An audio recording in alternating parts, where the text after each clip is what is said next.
Jangan sampai kita istilahnya mengandalkan mereka, bahkan membuat mereka yang disuruh mikir. Kita udah berhenti mikir lagi. AI ini kawan atau lawan sih gitu. Oh sempet tuh orang nggak mau pakai AI sama sekali, nanti malah bla bla bla macam-macam ya. Nah, akhirnya baru minggu lalu dari eventnya Kumparan, aku minjem jawabannya Profesor Stella Christie Wakil Menteri itu. Dia bilang, kita pakailah AI ini sebagai teman kita untuk melawan mereka. Mereka itu? AI sendiri. Jadi AI adalah kawan dan lawannya kita. Untuk pekerjaan yang sifatnya administratif, yang pengulangan gitu, itu customer service, mungkin admin-admin, sekretariat yang nulis-nulis, ngerekap, itu bisa tergantikan dengan AI dan otomasi. Iya, kita harus cemas dong. Atau yang lo tadi dijadiin dijadiin kawan, di mananya? Yuk ikut gue ke lantai 2.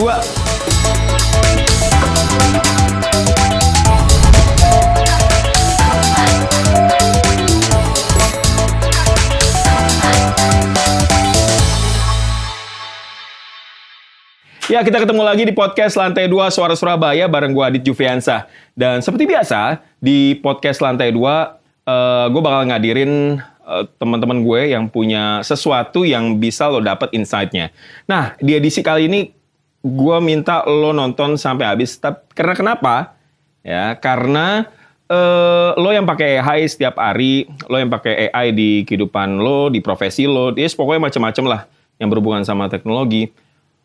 Lo harus nonton. Karena apa? Dia bakalan cerita tentang masa depan AI. Apakah cuma kayak gini-gini aja? Apakah cuma, malam bro, tolong bikinin skrip, bla bla bla bla bla, terus jadi? Apa nanti ada perkembangan ke depannya? Nah, langsung aja kita ngobrol sama Mas Andrew Wirapratama. Andrew nulis. Ya, dikenalnya sebagai Andrew nulis. Nulis itu nulis apa? Emang nulis literally. Aku penulis buku. Oke. Dan karena backgroundnya juga jujur background di kafe, terus dulu sempat di periklanan jadi copywriter. Dan sejak itu memang punya hobi nulis aja. Terus akhirnya pas pandemi kemarin 2020 bikin konten di Instagram, tulisan tangan sama kertas seadanya dah. Rame tuh ya, gue follow kok dan terima kasih Mas Adit. Keren-keren banget. Dan sekarang profesi masih sebagai penulis masih jalan? Tetap jalan, tapi utamanya mungkin lebih sering training AI ke perusahaan-perusahaan. Prompt engineer namanya. Ya, bisa dibilang seperti itu. Gila, lu dari penulis jadi ke prompt engineer, gimana ceritanya? Nah, orang sering nanya, tapi sebenarnya kata kuncinya ya di nulis itu tadi. Sama ya, kegiatannya? Karena si AI ini kan itu orang bilangnya LLM ya, Large Language Model. Gue dengarnya MLM. MLM. Ada kata language bahasa di sana. Oke, LLM. Pemilihan kata tuh spesifik bisa ngefek kalau pilih kata misalkan kita ngomong enak dan lezat lah. Entah kenapa itu bobotnya beda, padahal artinya mungkin sama. Itu hasil promnya nanti bisa hasilnya beda. Oh, iya. Dan ya lu ngurusin itu ya Mas Andrew ya? Bagian menerjemahkan perintahnya orang yang belum terbiasa jadi prompt. Gitu. Tapi kenapa akhirnya memilih prompt engineer? Jadi penulis aja dong. Atau... Jujur karena waktu itu aku concern sama AI ini karena anakku. Jadi karena aku berharap bisa mungkin nyobain homeschooling nanti. Karena terus aku lihat si AI ini kok kayaknya bakal bisa ngebantu banyak ya. Ini udah terjun 2022 nyoba, otodidak aja. 2024 kemarin ambil sertifikasi itu kayak pingin coba ujian. Oh sampai sertifikasi? Ya betul, sertifikasi. Wih gila. Itu di mana ngambil sertifikasi? Ngambilnya online waktu itu, jadi 3 hari, terus hari keempat kita ujian. Kalau sertifikasinya dikeluarkan dari iTrain Asia, dari Singapura. Gimana sih proses ngambil sertifikasinya?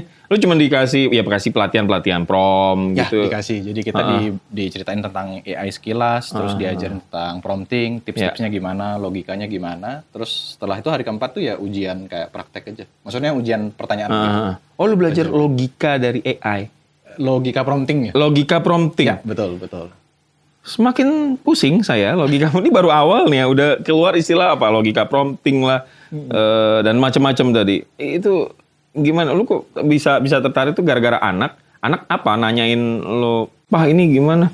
Oh enggak, jadi justru AI ini menurutku akan sangat ngefek banyak ke dunia pendidikan, karena akan mempermudah dan bikin semua orang tuh bisa belajar lebih cepat. Karena goalnya tadi pengen homeschooling tuh, berarti AI ini wajib yang kita harus kuasai. Tapi juga mungkin aku pinjam istilah atau pertanyaan yang orang sering tanyain. AI ini kawan atau lawan sih gitu? Oh sempet tuh apa ya? Orang nggak mau pakai AI sama sekali, nanti malah bla bla bla macam-macam. Nah, akhirnya baru minggu lalu dari eventnya Kumparan, aku minjam jawabannya Profesor Stella Christie Wakil Menteri itu. Dia bilang, kita pakailah AI ini sebagai teman kita untuk melawan mereka. Mereka itu? AI sendiri. Jadi AI adalah kawan dan lawannya kita. Dan kita harus pakai AI untuk ngelawan mereka.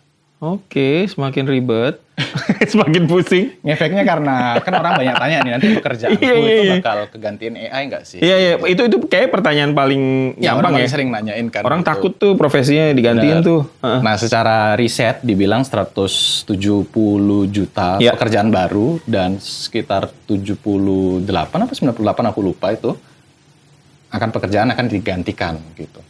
Nah, si Profesor Stella ini bilang waktu dibilang, kita tuh jangan ngelihat tuh sesimpel kayak, berarti ada surplus nih, 80 juta sekian ada pekerjaan baru gitu. Dia bilang, nanti pekerjaan baru ini akan diserap sama Indonesia atau negara lain.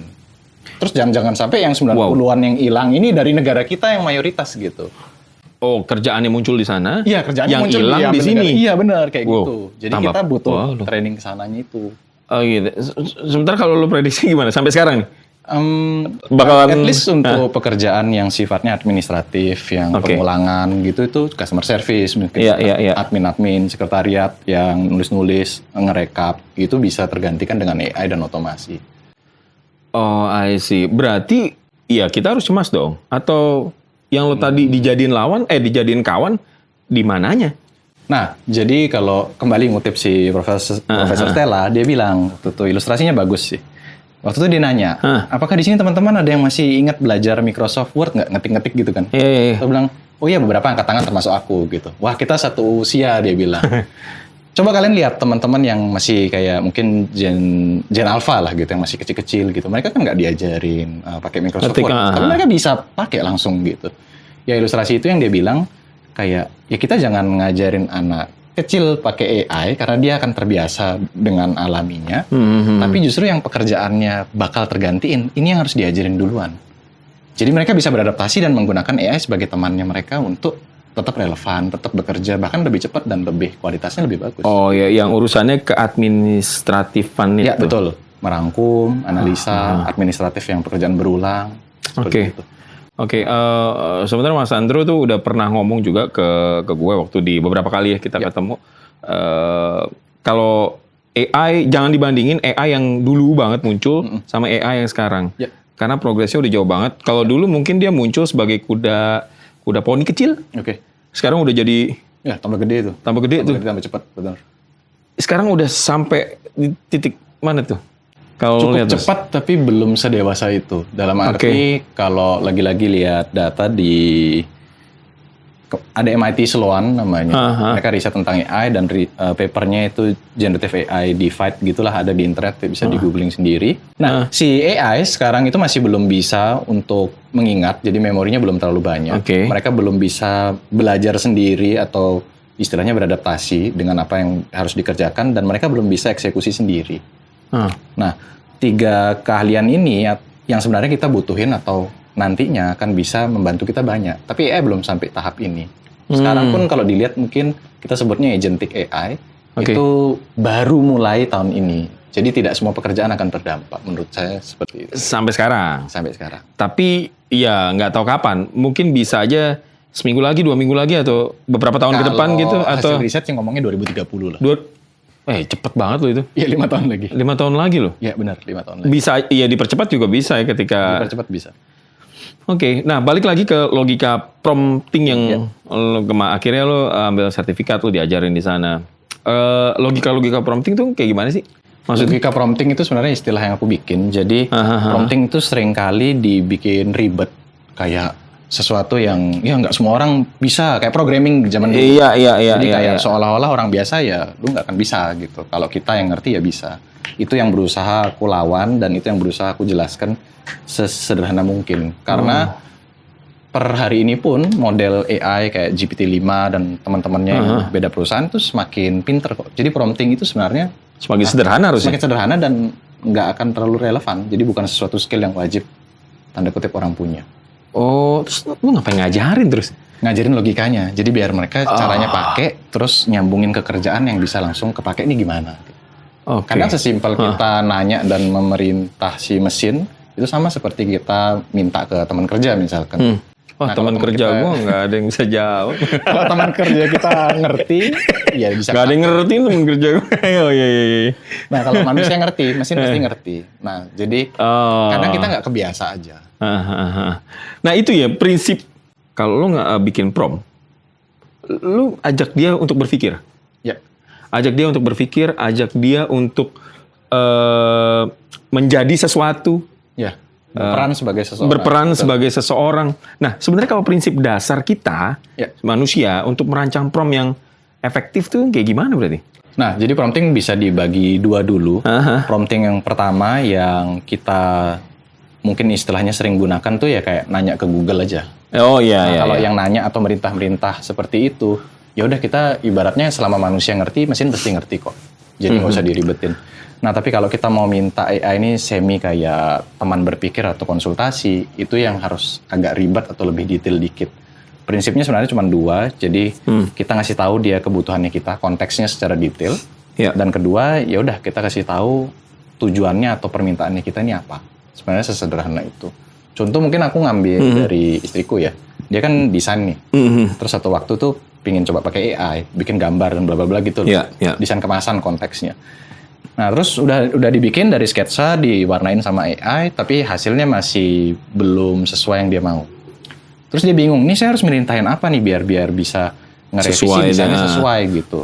Dia bingung ngetiknya apa kan gitu. Terus aku bilang, udah kamu ceritain ke aku aja, ngomel ke aku aja. Terus dia ngomel kan, ya ini kurang elegan lah, warnanya hijaunya kok gini gitu, kayak hijau cat dinding gitu, bukan hijau sage green. Terus burungnya kan awalnya merak, kok ini jadi burung apa beo misalkan gitu. Setelah dia udah itu aku sambil ketikin. Terus aku, ya udah ini yang tadi kamu sampein ke aku, word by word.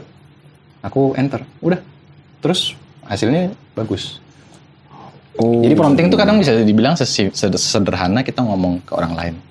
Atau kalau ke perusahaan, aku suka bilang, misalnya leadernya ini nih pemimpinnya atau manajernya briefing Senin. Itu direkam aja. Nanti kan HP sekarang udah canggih tuh, suara bisa jadi teks. Nah teksnya ini copy paste jadi prompt aja. Oh, gue tahu tuh hasilnya. Apaan sih gitu tuh? Ya, nanti kita rapiin. Briefingnya nggak jelas loh. Kita rapiin dikit. Kecuali kalau ngomongnya ini ya kayak sembarawut gitu. Betul. Itu bos Anda ya? Nah gitu kan. Nggak jelas soalnya gitu. Oh alah kayak gitu ya. Jadi ya apa ya? Ya ibaratkan si AI ini ya manusia, teman kita juga. Ya betul. Gitu ya. Tapi gue juga jadi tertarik ini deh Mas. Menjadikan mereka kawan untuk melawan mereka gitu. Melawan mereka, emang ada ancaman apa ya? Ya satu kan orang paling kerjaan tuh. Atau terus kedua yang perlu kita lawan itu adalah jangan sampai kita istilahnya mengandalkan mereka, bahkan membuat mereka yang disuruh mikir. Kita udah berhenti mikir lagi. Oh, itu jangan tuh. Iya, security, ethical. Terus nanti kan event yang terakhir kasusnya Deloitte itu kan besar. Iya. Terus mereka citasinya nggak dicek pakai AI, kena tuntut tuh. Rugi juga. Padahal sudah sekelas Deloitte loh. Oh, iya. Jadi karena ya nggak fact checking aja. Ya pokoknya istilahnya mungkin kalau oversimplify ya kayak copy paste aja gitu. Oh, iya. Pokoknya jangan sampai kita nggak berpikir lah ya. Iya, betul. Dan ini sudah mulai kan. AI itu kayak kebiasaan bikin kita dikit-dikit tanya, nggak. Iya, jadi ketergantungan loh. Iya, ketergantungan benar. Gila. Riskannya di sana. Oh, I see. Tapi kalau untuk menganalisa sesuatu, boleh lah ya kita ajak temen, ya mengajak dia buat berpikir juga sama kayak kita ya. Boleh, asal jangan masukin nama lengkap, NIK, nomor HP, alamat. Kalau perusahaan ya termasuk NPWP, alamat, nama PT, apa itu jangan dimasukin. Oh, nama lengkap jangan, ya, NIK lengkap, jangan, NIK, nomor HP. Pokoknya data-data pribadi jangan dimasukin. Data pribadi jangan. Kalau itu dimasukin? Ya takutnya bocor, karena beberapa kali kan ada yang bocor. Gitu. Jadi biasanya ini kasusnya tuh company-company sebelum training nih, kan karyawan dan semuanya tuh pakai tuh. Pakai tapi tanpa pemahaman tentang keamanan yang benar. Pakai ya udah pakai aja gitu. Waduh. Tapi gini, kadang-kadang tuh ini yang belum, lu pernah juga bilang ya Mas, kalau AI itu atau ChatGPT lah atau yang kita sebut ini produknya, lu mendingan berlangganan karena dari satu akun ke akun yang lain, kualitasnya bakal beda tuh.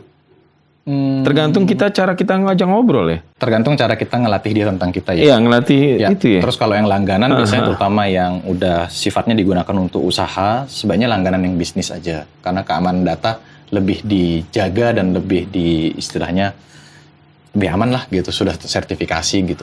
Nah, berarti itu juga mempengaruhi cara berpikir kita ya?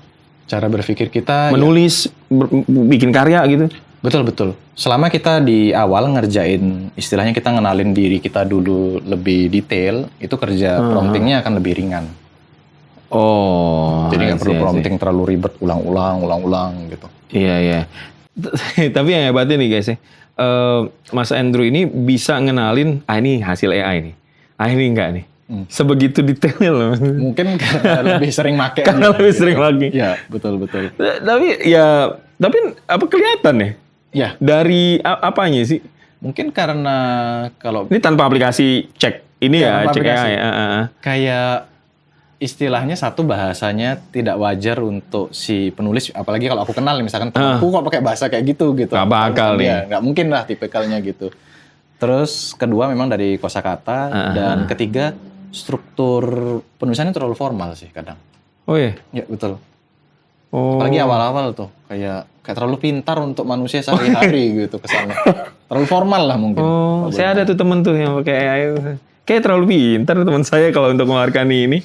Kayaknya bohong. Nggak, tapi saya bilang ke dia, kayak nggak mungkin nih tulisan lo. Oh iya tadi begini ya gitu.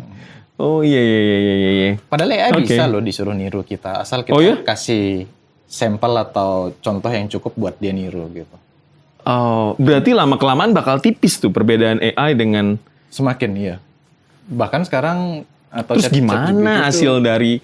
Ya, kita ngomong soal seorang... Dari pekerjaan gue deh, jurnalis, untuk karya tulisnya. Itu gimana? Keaslian makin dipertanyakan. Keaslian ini, aku jujur masih belum punya jawaban spesifik. Cuman kalau jurnalis atau dunia news ini memang... Satu sisi terdisrupsi, tapi satu sisi juga yang paling ini ya, kalau boleh dibilang tuh juga kuat ya. Karena kan manusianya punya konteks, punya pengalaman, punya kepribadiannya, karakternya. Itu yang orang lain tuh sudah terbiasa dan tahu. Iya. Oh, tapi si jurnalis bakal berkembang nggak sih kalau prediksi lo, Mas? Profesi gue nih. Menurut saya iya sih, karena kapan lalu saya sempat ngomong sama alumni di kampus, dia sekarang di Voice of America. Terus dia bilang waktu itu kita terakhir ngobrol itu kayaknya pas pandemi lah, 2022 mungkin.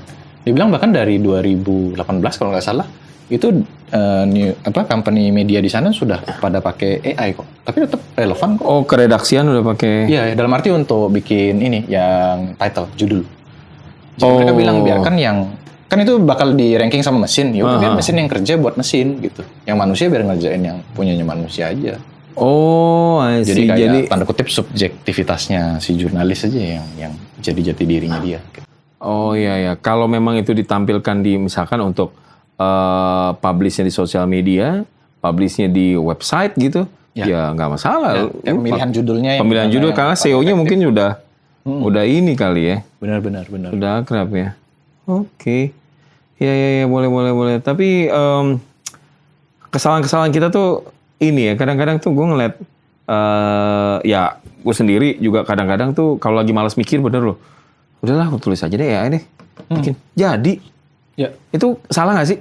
Kesalahan-kesalahan umum nggak sih? Menurut saya yang salah adalah ketika hasil akhirnya itu ditentukan AI. Jadi kalau 80% awal draftingnya kita pakai AI, kayaknya itu sebuah kebiasaan baru menurut saya. Semua orang suka nggak suka akan melakukan itu. Tapi 20% di akhir finishingnya ini harus manusia. Yang salah adalah kalau bukan manusia yang mengakhiri. 20% di awal manusia, 80% AI di akhir. Nah itu salah tuh. Tidak ada proses editing, penyaringan, filter gitu dan semacamnya. Karena memang ya tadi ya mungkin berhubungan dengan ya etika, moral. Betul. Tapi bakal bisa tersentuh juga nggak tuh sama AI kayak etika dan moral? Mesin bakal belajar kayak gitu nggak? Jujur belum kebayang ya. Mungkin aku ngizin ngutip Pak Budi Sadikin. Beliau sharing juga di event Kumparan. Ilustrasinya sederhana. Sekarang AI terbaik itu sekitar 1 billion 1 triliun parameter. Dan kalau kita boleh samakan dengan jumlah, aku lupa istilahnya apa, neuron mungkin ya, atau sinapsis gitu di otak manusia. Otak manusia itu punya 100 sampai 1000 triliun. Dan mesin ini baru 1 triliun. Jauh. Iya, jadi jauh gitu. Jadi kalau dibilang bisa menggantikan kita berpikir atau enggak, kayak masih jauh banget. Iya, 99 triliunnya itu masih belum tercapai. Jadi apakah dia bisa punya perasaan, mengerti etika dan moral, itu kayaknya belum di angka yang cukup untuk mencapai itu gitu. Gitu ya. Ya makanya sih. Tapi yang kemarin kumparan gimana responnya? Kumparan salah satu media yang mereka juga share kalau mereka sudah melek dan menggunakan AI dan data dari awal gitu. Terus event itu jujur bikin lebih mungkin melek ya. Jadi lebih melek kayak, penggunaan AI sudah sejauh mana yang diadaptasikan ke perusahaan-perusahaan, terus pandangan mereka yang expert tuh seperti apa. Salah satu tadi yang sudah dibagikan kayak dari Pak Budi itu juga satu insight. Terus yang kedua adalah dari Profesor Stella itu juga. Iya. Itu perusahaan-perusahaan sekarang juga udah mulai ngelatih karyawannya buat belajar AI ya? Ya betul, mereka jadi mulai dijadikan sebuah kebiasaan. Transisi, mereka disuruh belajar adaptasi, kayak pengenalan tools dulu lah. Karena sebenarnya yang juga jadi kesulitan penyerapan AI ini ya manusianya sendiri. Kayak apa? Kayak kita mungkin nggak siap, terus kita nggak tahu, ini bolehnya sejauh mana, kayak dari penggunaan data, misalkan mana yang boleh dibagikan, mana yang tidak. Oh iya sih, itu memang dari kitanya. Betul. Karena kita memilih-milih mana yang sesuai segmen kita atau enggak gitu ya. Betul. Kalau dari bayangan lo nih, perusahaan-perusahaan yang ya coba gue ini media lah ya, yang paling harus ditekankan sama SDM di media gitu ya, supaya efektif tuh strateginya kayak gimana sih? Mungkin kalau dari media, apalagi salah satu yang paling terdampak ya. Jadi dua yang paling tinggi itu adalah teknologi, industri teknologi dan industri media. Ada tinggal fact checkingnya aja sih. Itu yang penting melek dulu. Kita bisa pakai AI untuk fact checking juga sih. Dan jangan pakai ChatGPT ya. ChatGPT itu tidak didesain untuk fact checking. Nah itu yang kayaknya ya kalau gue yang taunya cuma sebatas ChatGPT, kayaknya ya udah hanya terbatas itu aja. Ya. Padahal tuh yang AI, yang mesin-mesin begitu tuh banyak banget produknya. Banyak banget. Dan jenisnya juga beda-beda. Betul. Mereka punya fungsi spesifik. Fungsinya beda-beda juga. Benar. Jadi cocoknya apa sih kalau yang kayak jurnalis tuh? Nah, kalau jurnalis, saya sepengalaman ya, ini kita sudah masuk, kalau ChatGPT ini kan kita bilang chatbot. Pokoknya kayak chatting gitu. Iya. Dia jawab. Nah, kalau kasusnya agentic itu kita udah merintah, dia bisa jalanin sendiri. Termasuk ada memori gitu? In a sense ya. Jadi dia bisa otomatis jalan sendiri, fact checking, dia akan ngumpulin, statement ini memang ada pernah muncul di link berita lain nggak gitu, dia cariin gitu. Nah itu kita sebut agentic. Contohnya bisa pakai kayak Genspark atau Manus, itu bisa. Iya. Genspark atau Manus, dicatat semua ya itu ya. Ini orang-orang nggak kepake. Itu gratis. Saya juga nggak kepake dong nanti ya. Takut nggak usah dicatat. Nggak, itu kan bantu. Iya, bantu untuk memilah-milah. Waktu kita kan udah capek siaran tuh. Jangan disuruh fact checking. Nah itu juga berhubungan. Tadi tuh guys, di belakang tuh Mas Andrew ngomong, nih suara voice over juga kayaknya sekarang ada apa? Suno ya. Orang bekicot di Magetan tuh. Iya. TikTok viral tuh lagunya tuh. Ya. Itu gimana nasib talent voice over talent, musisi ya. Yang sekarang sih memang ya mungkin kalau aku lihat beberapa pegiat-pegiat voice over memang masih memposting atau mengirimkan tuh ya sinyal positif lah. Artinya enggak kita nggak bakal tergantikan karena tadi sisi humanis, sisi emosi, intonasi. Sekarang itu nggak bisa digantiin. Benar. Karena mau ngerasa banget loh. Kita Spektrum ya, yang pakai AI itu ya. Spektrum tuh ada orang baca berita Mas, itu diputar. Lah terus pembaca beritanya kemana? Oke. Dan suaranya beda banget. Iya. Malah sekarang mungkin udah di titik terlalu sempurna ya. Jadi orang kayak, ini bukan manusia gitu. Nah itu. Ketahuan lagi kalau bukan manusia. Nah, gue tuh sering disangka AI. Gue gak tahu seneng apa enggak sih. Cuman Enggak loh, ini kok udah sampai melet-melet ngomong. Ini kok masih disangkain AI. Terlalu experience mungkin. Udah terlalu berpengalaman. Gitu terlalu ya? sempurna dikira AI gitu. Gitu ya. Tapi masih murah kok voice overnya. Tapi itu akan bersaing lah ya. Kayak gitu ya. Benar. Tapi AI itu kan murah banget. Maksudnya artinya ya mereka hanya nulis prompt, nulis berita. Tolong voice over dengan nada ini, intonasinya begini. Benar. Malah yang klien udah ada yang pakai tuh soalnya. Tapi yang malah marah jadinya penipuan nih sekarang. Oh ya? Kayak gimana tuh? Jadi modusnya ini apa? Sering diambil. Kalau aku pernah baca, aku lupa websitenya. Sebenarnya idealnya untuk kita niru. Oh bukan, kemarin di Kumparan. Jadi untuk kita bisa niru suaranya seseorang itu idealnya kalau mau sesempurna mungkin itu butuh 3 menit tanpa terpotong. Nah tapi sekarang kita misalkan telepon salah sambung bisa direkam juga terus pakai nge-train AI terus gantiin suara kita. Gawat. Oke. Nah ini kadang-kadang tuh kalau teknologi tidak di tangan orang yang tepat bakal berantakan. Sementara kita taruhlah pemerintah kita udah atau yang punya regulasi nih udah bisa handle itu belum sih? Ketika ada ancaman-ancaman kayak gitu, kalau sepengetahuan lo Mas? Udah mulai karena di event yang tahun lalu sama yang di Kumparan kemarin, jadi Indonesia punya namanya Korika juga, terus dari Popdigi juga udah aktif untuk sharing, termasuk di event Kumparan kemarin. Jadi tidak hanya dari kementerian, dari organisasi, juga ada memang dari swasta ya, mereka yang salah satunya yang perang-perang untuk lawan deepfake ini gitu. Jadi yang mukanya sekarang udah bisa, kita mau gantiin muka siapa, pakai muka siapa kan udah gampang sekali. Nah itu tools untuk verifikasi kayak, oh ini AI atau manusia tuh udah pada ada. Jadi dengan mereka bikin event-event seperti itu yang hadir juga jadi punya awareness kan. Oh tahu, oh nih sekarang kasusnya yang dilawan ini nih, cara ngelawannya gini nih. Yang lawannya pakai mesin juga ya? Iya, lawannya pakai mesin juga. Benar. Oh iya, gue dari dulu tuh sebenarnya gini, data-data yang dimiliki masyarakat ini, itu kita udah bisa ngejaga bener-bener nggak sih pemerintah kita tuh? Nah itu aku belum dalam kapasitas untuk menjawab itu. Privasi loh itu kan?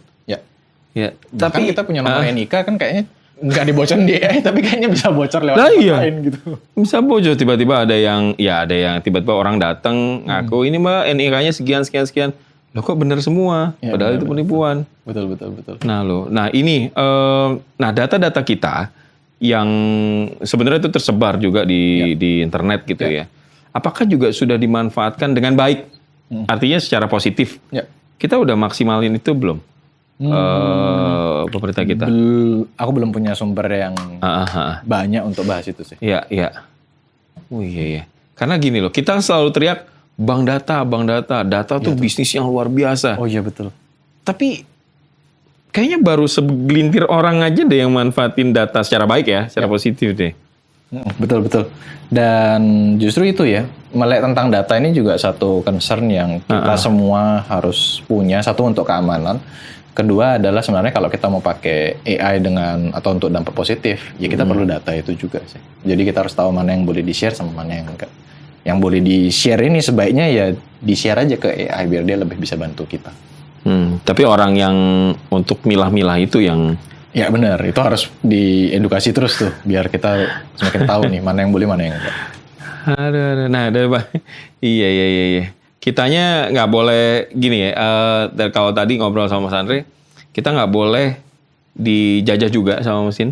Kita harus lebih pintar lah, harus punya moral, punya etika yang kayaknya memang belum bisa tergantikan sama AI gitu ya. Tapi dari gen AI yang udah banyak banget nih, ya ChatGPT, Gemini, DeepSeek lah, terus apa lagi, Grok gitu, dan lain-lain tadi. Yang paling pintar yang mana? Yang paling pintar? Kalau aku harus milih ya, mungkin aku jawab dengan aku kasih perbedaannya aja, teman-teman yang nentuin. ChatGPT ini yang paling umum dan dia yang paling manusiawi secara jawaban. Makanya kalau orang pacaran pasti pacarannya sama ChatGPT. Beneran ada nih soalnya kasus gitu. Beneran.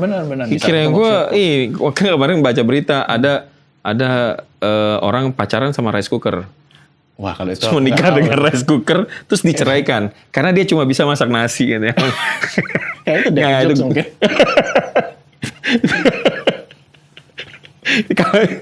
Ini ketawa nih bapak-bapak nih. Iya, bapak-bapak. Oke, kita ChatGPT. ChatGPT paling umum. Terus orang-orang biasanya pacaran tuh. Terus semakin banyak kenangan, kenangan. Jadi mereka punya histori panjang, ChatGPT akan semakin pintar. Tapi dia nggak didesain untuk browsing, fact checking itu dia nggak bisa. Oh iya. Bisa, karena salah data juga sering tuh. Benar kayak gitu. Kalau Gemini ya kita udah jual data kita semua ke Google lah ya. Maksudnya ke data kerjaan, data hidup ada di sana. Iya. Jadi semua yang berhubungan dengan tanda kutip market, kalau kita marketers gitu, itu bakal banyak kebantu di Google. Oke. Terus Google sudah bisa untuk video apa semua paling bagus jauh ini. Ada yang namanya Perplexity juga. Ini yang khusus untuk Perplexity. Biasanya anak-anak kuliah suka tuh. Soalnya untuk membantu citasi jurnal gitu tuh. Ini yang didesain untuk riset atau browsing memang. Ada Cloud ini dulu dari orangnya OpenAI, ChatGPT ini keluar gitu bikin sendiri. Ini yang biasanya dipakai untuk keamanan data. Jadi dari legal, keuangan, terus medical biasanya orang pakai Cloud gitu. Kalau Grok satu-satunya yang tersambung ke sosial media, ke Twitter atau X itu kan. Jadi kalau kasus marketer lagi-lagi, termasuk yang kapan hari waktu aku ngepoin Pak Ferry itu, aku bandingin semuanya, yang paling akurat jawab Grok. Jadi sampai YouTube-nya, podcast-nya tuh kebaca. Apa yang pernah dia posting? Betul, sepak terjangnya benar, kebaca. Jadi kayak kalau misalkan aku lagi profiling orang gitu, aku pasti pakai Grok sama Gemini, dua itu. Terus si Grok ini juga misalkan kalau kita... itu Grok itu juga bisa menyimpulkan dia orang kayak gimana? Atau manusia? Enggak menyimpulkan. Jadi dia untuk kayak sepak terjangnya paling komplit gitu. Oh, yang menyimpulkan tetap si manusianya ya? Si manusianya, betul. Terus habis itu Grok itu untuk misalkan kita sentimen atau review barang yang bener-beneran dari user beneran, itu cuma ada di Grok. Karena dia ngambil dari Twitter. Orang Indonesia kan ramai di Twitter juga. Jadi bisa dapat akunnya siapa yang ngomong apa gitu bisa. Untuk crawling di... Ya, crawling datanya. Kalau DeepSeek yang perlu digarisbawahi, terutama yang Cina-Cina ya, mereka kan kebanyakan open source. Jadi lebih hati-hati sama data. Karena resiko bocor, kita kan nggak tahu gitu. Kalau DeepSeek sendiri dipakai biasanya sama perusahaan-perusahaan untuk bikin model mereka sendiri. Karena open source itu tadi dan bisa diinstal di kayak komputernya mereka lah. Kita nggak bisa nuntut ya kalau misalkan bocor dari... Tanda kutip iya. Kan open source gitu. Meskipun ya mungkin ada user agreement yang aku juga nggak baca sih, jujur aja gitu. Aku kalau hari ini nggak pakai DeepSeek sih sama sekali nggak. Jadi 5 tadi. Kalau Copilot yang punya Microsoft, biasanya itu untuk perusahaan-perusahaan terutama korporat. Jadi kayak, ini mungkin aku bukan promosi karena aku juga nggak ada urusan ya. Tapi misalnya kita sama si A, si B di satu divisi nih. Si B cuti. Terus kan kalau si B cuti kan kadang kita harus gangguin ya. Kamu kemarin kerjain apa nih yang kurang mesti aku cover apa nih yang perlu digantiin. Nah dengan adanya Copilot dan satu perusahaan sudah pakai Microsoft, si A ini yang tadi gantiin dia cuti, cukup nanya ke Copilot, temanku kemarin kerja sampai mana yang perlu digantiin apa, langsung keluar semua. Si B tinggal liburan aja, dia nggak keganggu di telepon. Segitunya rapinya gitu ya. Betul. Kalau sekarang kan kalau cuti juga masih di telepon tuh. Ya kadang tuh. Kan masih ditanya kamu sampai mana nih, bla gitu progresnya. Nah ini kalau udah pakai ekosistemnya Microsoft bisa tuh, bisa. Iya. Oke, mantap. Mas ini gue punya sesuatu buat lo. Hey, your first post sucks. Postingan ya pertama. Benar, postingan pertama. Di Instagram. Ini 9 Mei 2020 nih. Masih ingat kan itu. Bentar. Lu main Instagram di 2020? Ya 2012 sudah main, tapi account satunya. Kalau yang aktif di Andrew Nulis itu 2020. Oh gitu. Istri tahu second account-nya? Oh tahu ya? Tahu. Pacaran dari second account dulu. Dari second account dulu gitu. First account. Ini second account. Di Andrew Nulis pakai ini? Ya betul. Maksudnya apa nih? Hey, your first post sucks. Jadi ceritanya Andrew Nulis tuh gara-gara kan handle klien. Terus mereka bilang sosial media masa bikin konten tuh sulit sih gitu. Terus agak panas kan telinga. Tapi kalau nggak fair kalau aku bilang gampang, tapi aku tidak membuktikan. Aku tipe yang seperti itu. Jadi ya udah nyemplung aja bikin. Pokoknya aku janji ke diriku aku akan bikin 30 hari tanpa bolong. Pokoknya tiap hari akan ngepost. Setelah 30 hari bilang, ya seru juga ya karena pandemi kan. Jadi teman pada kontakin, kamu nulis lagi ya gitu. Terus kita ngobrol-ngobrol lah. Setelah 30 hari aku nyobain lagi. Jalan lagi 30 sampai 100 hari. Keterusan terus akhirnya gitu. Sampai sekarang? Sampai sekarang sudah nggak sesering itu. Oh. Nulis tiap hari tapi nggak semua diposting. Kenapa? Nggak tahu ya, kayak nulis kan kayak terapi, kayak pikiran pribadi. Iya, gitu iya, kan. iya. Malas aja pindahin format gitu. Ya udah di Google Docs aja cukup gitu. Gitu ya. Tapi lu orang yang bisa dibilang aktif banget di nulis ya. Bukan hanya di sosial media. Iya, termasuk. Baik untuk pekerjaan, prompting maupun untuk pribadi juga. Berarti punya buku segini apa? Iya. Tulisan-tulisan. Cukup banyak, betul. Cukup banyak. Pernah kepikiran lu bakal bawa kemana nih tulisan-tulisan lu? Sejauh ini di Instagram, dan kedua biasanya untuk ngelatih si AI-nya. Aku kalau pengen nulis mendekati aku bisa. Mereka pakai contoh-contoh tulisanku, nada bicara aku bisa. Tapi hari ini aku bisa jamin semuanya pure tanpa AI tulisanku. Terus bisa dijamin apa? Sekarang malah banyak yang nanya kan, kenapa nggak bikin buku? Kenapa nulisin bukunya orang? Sebilang mungkin karena udah kelamaan pakai AI, jadi merasa kayak buku itu terlalu mudah untuk dibikin sama AI. Jadi kayak udahlah mending aku ngobrol langsung sama orang itu lebih berdampak rasanya daripada aku bikin buku gitu. Gitu ya. Gitu ya, luar biasa. Gimana nih lo ngelihat masa depan AI atau masa depan manusia juga dengan AI nanti? Mungkin aku kembali ke yang kayak statementnya Profesor Stella. Jadi sekarang goalku adalah gimana teman-teman yang pekerjaannya bisa atau akan segera terdampak ini melek tentang AI. Makanya kalau aku selalu namain sesiku itu curi start pakai AI. Kayak ini harusnya adil dan demokrasi untuk semua orang. Jadi semua orang harusnya bisa pakai gitu. Siapapun itu. Nah di thread tuh banyak tuh.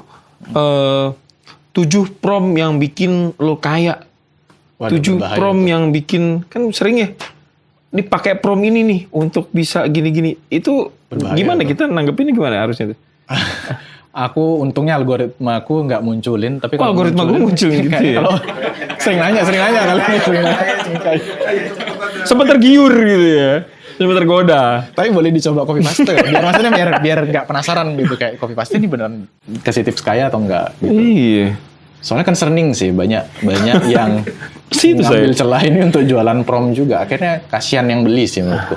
Kayak kalau kepake gitu. Kalau keluar uang, meskipun mungkin nggak mahal, tapi nggak kepake kan duitnya bisa buat yang lain. Gitu. Iya, aku gini kayak misalkan di thread gitu ya. Aku udah membuktikan ini yang bikin brand saya naik. Akhirnya dia bikin utas tuh.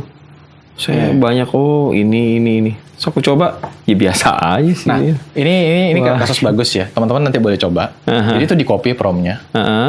Terus salah satu logika prompting itu adalah reverse prompting. Kita balik, itu copy paste, terus tambahin kalimat di bawahnya. Sebagai AI kamu nilai prompt ini seperti apa? Udah pasti nggak kepikiran tuh. Enter aja.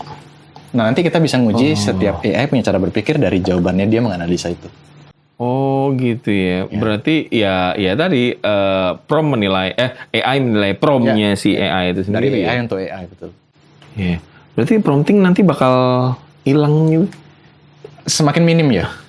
Bahkan saya percaya prompting nanti akan di tahap kayak film Her itu loh. Pernah nonton 2013 Joaquin Phoenix yang kayak dia pacaran sama semacam komputer itu, betul.